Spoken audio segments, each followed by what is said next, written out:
आप सभी का स्वागत है हमारे YouTube चैनल वदतु संस्कृतम में। नमो नमः। मैं दुर्गेश जोशी उपस्थित हूँ कक्षा 10वीं की पुस्तक शेमुसी के पंचमः पाठः जननी तुल्यवत्सला के प्रश्न अभ्यास लेकर। यदि आपने इस पाठ का अनुवाद शब्दार्थ वाला प्रथम भाग नहीं देखा हो तो डिस्क्रिप्शन में उस भाग की लिंक उपलब्ध है। तो आइए वीडियो प्रारंभ करते हैं प्रश्न अभ्यास के साथ। पहला प्रश्न है, एक पदेन उत्तरम लिखत, अर्थात एक पद में उत्तरों को लिखना है। ठीक है। पहला प्रश्न है, वृषवः दीनः इति जानन्नपि कः तम नुदन आसीत। इसका अर्थ होता है कि बैल दीन है, दुखी है, यह जानते हुए भी कः तम नुद्यमाना आसीत, उसे कौन हाँक रहा था। तो इसका उत्तर होगा कृषकः, अर्थात किसान। दूसरा प्रश्न है, वृषवः कुत्र पपात, पपात यानी गिर जाना, बैल कहाँ गिर गया। तो इसका उत्तर आएगा क्षेत्रे, अर्थात खेत में। तीसरा प्रश्न है, दुर्बले सूते कस्याः अधिकाः कृपा भवति। दुर्बले सूते कस्याः अधिका कृपा भवति, अर्थात कमजोर पुत्र पर, दुर्बले सूते ने कमजोर पुत्र पर किसकी अधिक कृपा होती है, अधिका कृपा होती। तो इसका उत्तर आएगा मातुः, यानी मातु की, माता की। एक पदेन उत्तरम का चौथा प्रश्न है, कयो एकः शरीरेण दुर्बल आसीत, अर्थात कौन दो में से एक शरीर में दुर्बल था। तो इसका आएगा वली वर्दयो, अर्थात दोनों बेलों में से। ठीक है। इसका अंतिम प्रश्न है, चंडवातेन मेघ रवेश्च सह कह सम जायत, अर्थात प्रचंड वायु और बादलों के गर्जन के साथ क्या हुई। चंडवातेन यानी प्रचंड वायु और मेघ रवेश्च ने बादलों के गर्जन के साथ कह सम जायत, क्या हुआ। तो उसका उत्तर आएगा प्रवर्षः, अर्थात वर्षा, यानी वर्षा हुई। प्रश्न क्रमांक 2 है, अधोलिखितानां प्रश्नानां उत्तराणि संस्कृत भाषया लिखत, यानी जो नीचे लिखे हैं प्रश्न उनके उत्तर संस्कृत भाषा में लिखना है। पहला प्रश्न है, कृषकः किम करोति स्म, अर्थात किसान क्या कर रहा था। तो इसका उत्तर आएगा कृषकः वलिवर्दाभ्याम क्षेत्र कर्षणम करोति स्म, अर्थात किसान दो बैलों के साथ खेत जोत रहा था। ठीक है। इसका ख नंबर का प्रश्न है, माता सुरभिः किमर्थम अश्रुनि मुंचन्ति स्म, अर्थात सुरभि माता किसके लिए आंसू बहा रही थी। तो इसका उत्तर आएगा भूमौ पतिते स्वपुत्रम दृष्टवा माता सुरभिः अश्रुनि मुंचति स्म, अर्थात भूमि पर गिरे हुए अपने पुत्र को देखकर सुरभि माता आंसू बहा रही थी। इसका अगला प्रश्न है, ग सुरभिः इंद्रस्य प्रश्नस्य किम उत्तरम ददाति, अर्थात सुरभि इंद्र के प्रश्न का क्या उत्तर देती है। तो इसका उत्तर है सुरभिः इंद्रस्य प्रश्नस्य उत्तरम ददाति, यानी सुरभि इंद्र के प्रश्न का उत्तर देती है।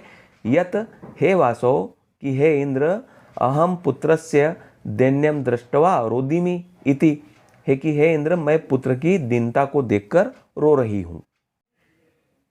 अगला प्रश्न है, मातुः अधिका कृपा कस्मिन् भवति।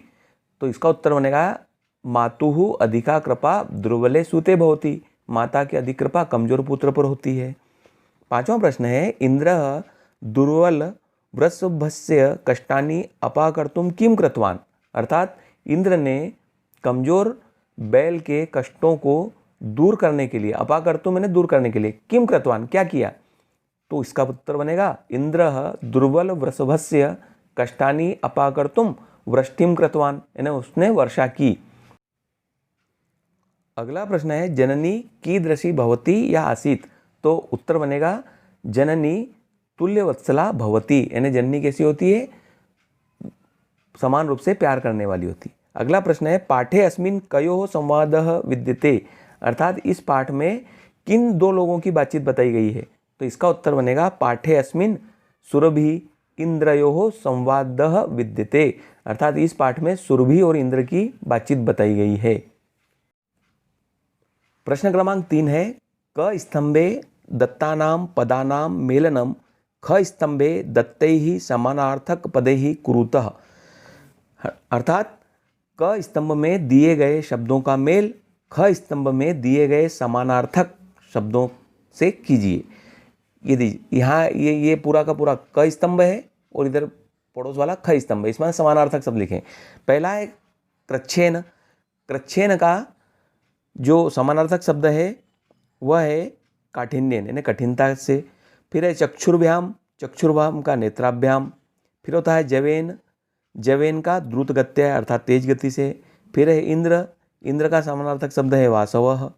पुत्राः, इसका समानार्थक शब्द है सूताः। शीघ्रम, इसका समानार्थक शब्द बनेगा अतिचिरम, यानी बहुत जल्दी से। वलिर्वदः, इनका समानार्थक शब्द बनेगा वृषभः। प्रश्न क्रमांक 4 है स्थूल पदम आधृत्य प्रश्न निर्माणम कुरुत। अब देखिए यहाँ स्थूल जो पद हैं वो थोड़े से मोटे हैं और उनके नीचे मैंने एक लाइन भी खींच रखी है। पहला यानी ओवरऑल ये है उत्तर, अब हमको इसको प्रश्न में कन्वर्ट करना है, यानी इससे हमारा जो व्याकरणिक क्षेत्र है वो मजबूत होता है। सह, पहला है स कृच्छेण भारम उद्वहति, अर्थात वह कठिनाई से भार उठाता है। अब इसका प्रश्न क्या बन जाएगा, स कथम भारम उद्वहति, वह कैसे भार उठाता है। ख है सुरादीपः ताम अपृच्छत, सुरादीप ने होता है इंद्र, इंद्र ने उससे पूछा। प्रश्न क्या बनेगा, किसने उससे पूछा, प्रश्न बनेगा कह ताम अपृच्छत। ठीक है, अगला प्रश्न है अयम अन्येभ्यो अन्येभ्यो दुर्बलः, अर्थात वह दूसरों से कमजोर है, तो इसका प्रश्न बनेगा अयम केभ्यो दुर्बलः। ठीक है। घ है धेनुनाम माता सुरभि आसीत, अर्थात गायों की माता सुरभि थी। प्रश्न क्या बन जाएगा, कासाम माता सुरभि आसीत, यानी धेनु नाम की जगह कासाम आ जाएगा। ठीक है ना, ये प्रश्न हो गया। अगला जो 5वां प्रश्न है उसका चौथे प्रश्न का जो अंतिम 5वां है उसमें लिखा है सहस्त्राधिकेशु पुत्रेशु सत्स्वपि सा दुखी आसीत, अर्थात हजारों पुत्रों के होने पर भी वह दुखी थी। तो प्रश्न बनेगा इसका कि कितने पुत्रों के होने पर भी वह दुखी थी। कारण है कि सहस्त्राधिकेशु के नीचे अंडरलाइन है, तो होगा कतिषु पुत्रेषु सत्स्वपि सा दुखी आसीत, कितने पुत्रों के होने पर भी वह दुखी थी। यह हमारा यहाँ चौथा प्रश्न समाप्त होता है।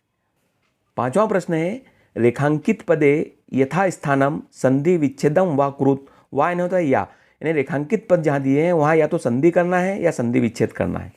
पहला है कृषकः क्षेत्रकर्षणम कुर्वन् धन आसीत, और उसके नीचे एक अंडरलाइन दी है। ठीक है ना, तो इन्हें यहाँ संधि करना है, दोनों को जोड़ना है, तो इसका हो जाएगा कुर्वन्नासीत। क्या हो जाएगा, कुर्वन्नासीत। अगला है तयोरेकः वृषभः दुर्बलः आसीत, यानी यहाँ तयोरेकः जो है इसकी संधि करना है, तो इसका हो जाएगा तयोः धन एकः। अगला है तथापि वृषः न धन उत्थितः, न धन उत्थित और नीचे अंडरलाइन दी है, यानी यहाँ संधि करना है, तो हो जाएगा नोत्थितः। क्या हो जाएगा, नोत्थितः। फिर है सत्स्वपि बहुषु पुत्रेषु अस्मिन् वात्सल्यम कथम, यानी यहाँ की जगह हमको संधि करना है सत्स्वपि की, तो हो जाएगा सत्सु धन अपि।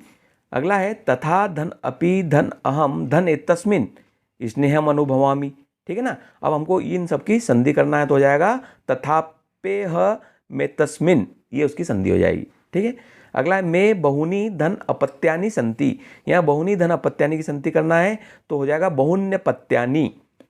और अंतिम है सर्वत्र जलोपल्लव संजातः, तो यहाँ की जगह जलोपल्लव की संधि हो जाएगी जल धन उपल्लव।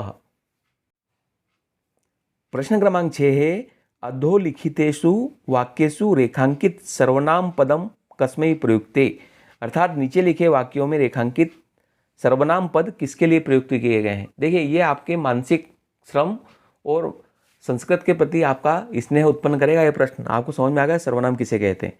पहला आपने पूरी कथा पढ़ी है, पहला प्रश्न है सा च औदत भो वासव अहम वृषम दुखिता अस्मि, इसमें जो सा है वो सुरभय के लिए उपयोग किया गया है। ठीक है ना, सुरभय इसका उत्तर बनेगा। अगला है पुत्रस्य दैन्यम दृष्टवा अहम रोदामी, पुत्र की दीनता को देखकर मैं रो रही हूँ, ये किसने कहा है, इसके लिए सर्वनाम उपयोग किया गया है। यह अहम सर्वनाम किसके लिए, सुरभय के लिए, इसका उत्तर भी सुरभय बनेगा। सह दीनम इति जानन अपि कृषक तम पीड़यति, वह दिन दुखी है फिर भी कृषक उसको पीड़ा दे रहा है। ये जो सह है ये किसके लिए उपयोग किया गया है, तो इसका उत्तर आएगा वृषभाय, ये सर्वनाम जो है सह वो वृषभ के लिए उपयोग किया गया है। फिर है मम बहुनी अपत्यानि संति, तो यहाँ की जगह मम के लिए जो सर्वनाम मम जिसके लिए उपयोग किया है वो आएगा सुरभय। अगला है सह च ताम एव अशांतव्यत, अर्थात ये जो सह सर्वनाम है ये इंद्र के लिए उपयोग किया गया है, इसका उत्तर बनेगा इंद्राय। फिर है सहस्त्रेषु पुत्रेषु सत्स्वपि तव अस्मिन प्रीति ही अस्ति। इसमें जो तव है यह सुरभय के लिए प्रयोग किया गया है। इस प्रकार हमको यहाँ सर्वनाम क्या होते हैं यह सीखने को भी मिलता है। पाठ का 7वां और अंतिम प्रश्न है, क स्तंभे विशेषण पदम लिखितम। ख स्तंभे पुनः विशेष्य पदम तयोः मेलनम कुरुत। तयो यानी उन दोनों का, यानी क और ख का मेलन करना है, क्योंकि एक में विशेषण पद दिया है, एक में विशेष पद दिया है। पहला दिया है कश्चिद कृषकः यानी कोई किसान, दुर्बलम वृषभम यानी दुर्बल बैल, क्रुद्धः कृषिवलः यानी क्रोधित किसान, सहस्त्राधिकेषु पुत्रेषु 1000 पुत्र, अभ्यधिका कृपा यानी अत्यधिक कृपा, विस्मितः आखंडलः, और अंतिम है तुल्यवत्सला जननी यानी समान रूप से प्यार करने वाली माँ। प्यारे साथियों, पंचमः पाठ तुल्यवत्सला जननी यहाँ समाप्त होता है। और हाँ, आपने हमारी वीडियो को लाइक, शेयर और चैनल को सब्सक्राइब नहीं किया है तो आप जरूर करें। अगले पार्ट में हम पुनः मिलते हैं, तब तक के लिए आप सभी को नमो नमः।